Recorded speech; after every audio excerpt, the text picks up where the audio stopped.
Okay, so I tried to make a video on the YouTube app for Chromebook, and it made my video sideways, so that sucked. So I'll go over this again um, about the COVID-19. One reaction is extreme freak out by cases of whatnot. Get a bunker. The other side is meh. It's just the sniffles, not a big deal. It's nothing. You are both wrong. Um, Somewhere in the middle is the right reaction. So it should be, hey, this could potentially be something bad, but let's keep an eye on it. So in the meantime, maybe we should pick up a few extra things in the meantime. That's the right reaction. Some people I work with are just poo-pooing it all together. Like, it's no big deal. I'm gonna fly out there anyways when I to the West Coast. When I get back, it'll be fine. I'm like, well, you better make sure that you're cleared, cause I don't want that shit. More likely not gonna die or anything. At the same time, I don't be fucking having pneumonia-like symptoms for a fucking month. It's ridiculous. And that's just the type of people that are the assholes that spread the Black Death in medieval times. It's some dude riding a donkey somewhere going, oh, yeah, fuck it, it's fine. It's just, mumps, purple shit, I'm bleeding, have bruises. Nah. No. Uh, it really, really irritates me.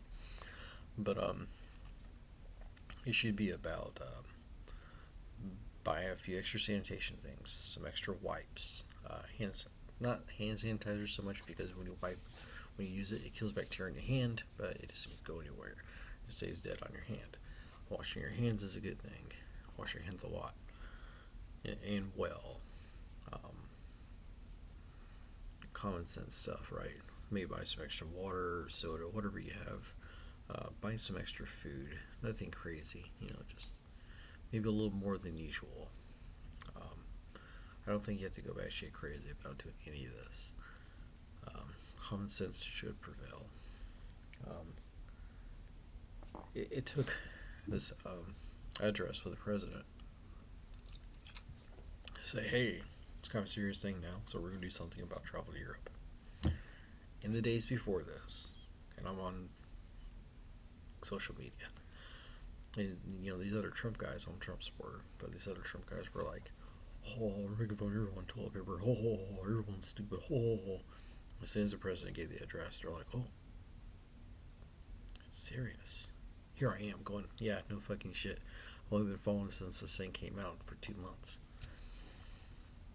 You try to tell people, you try to warn them, you try to, be a good citizen or whatever, Samaritan.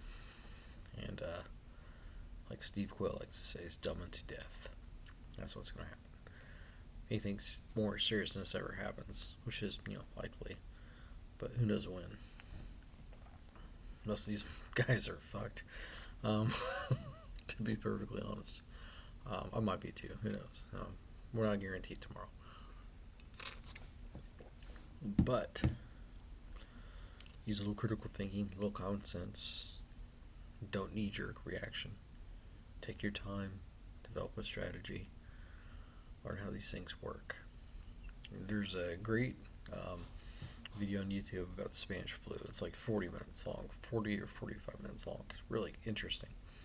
And they theorize that perhaps the Spanish flu actually came from Kansas, so went to a local army camp during World War One, then just spread and hit like 3 or 4 times. It mutated and it came in waves, and that's the thing to remember too. Like, okay, so you get it, you're cleared. Most people recover from it. When you get reinfected, if you do, it's 14% higher chance you're gonna have a lot more problems, and the problems are like heart attacks. I think I saw somewhere someone was in their 30s that had a heart attack. The second reinfection, they died. Might be in China. Who knows? Should be able to Google and find that out. But yeah, you can get reinfected, so that's not good. And like the numbers, are like, oh, China's doing good. The numbers are blah blah blah. They're communists. They lie about fucking everything. Okay, don't believe a commie. Believe a commie that wants to not become a commie. There But yeah, this is getting ridiculous. A couple people I know that go to different school districts and work there are in two different states. Um, One's kind of closing down and getting ready, preempt. The other one's canceling extracurricular athletic activities. They're both right. Um, it's better to err on the side of caution, especially with the new disease, so we don't fully understand yet. It did not come from eating a bat in a soup in China. The reason why it's culturally different, for one, and for two, these guys survived a purge by Mao Zedong in the 50s that killed, what, 40, 60 million of them? No wonder they eat weird shit. So, no, it also came from a weapon bio lab. That's pretty much just, 5 minutes of looking into it. And there's a lot of cognitive dissonance going about. And just, I was saying, you put your hand in the sand, you leave your ass in the air to get fucked. I think that's super accurate. I'm biased. But, no, just we need to be more aware, have more common sense, not be so emotional. Plan ahead, plan accordingly. Buy some extra food, some extra drinks, whatever. The regular stuff you usually get. Maybe wipes or something like that, but don't go crazy with it. Don't fucking buy out everything. We'll see what happens. What else am I worried about? The trekking thing. So if it becomes normalized for people in school districts and whatnot, other jobs, universities, whatever, to take 2 weeks off or whatever. If trucking companies start taking 2 weeks off or whatever, we better have a healthy backup system for food and water and regular supplies, because that could be an issue. That's an issue I don't think is really being talked about. A few people I think have mentioned it. I can't remember right now who it was, but it was a really good point. But that's something we should look into also. People are like, oh, you're good looking at this stuff. What was it on the news? The news?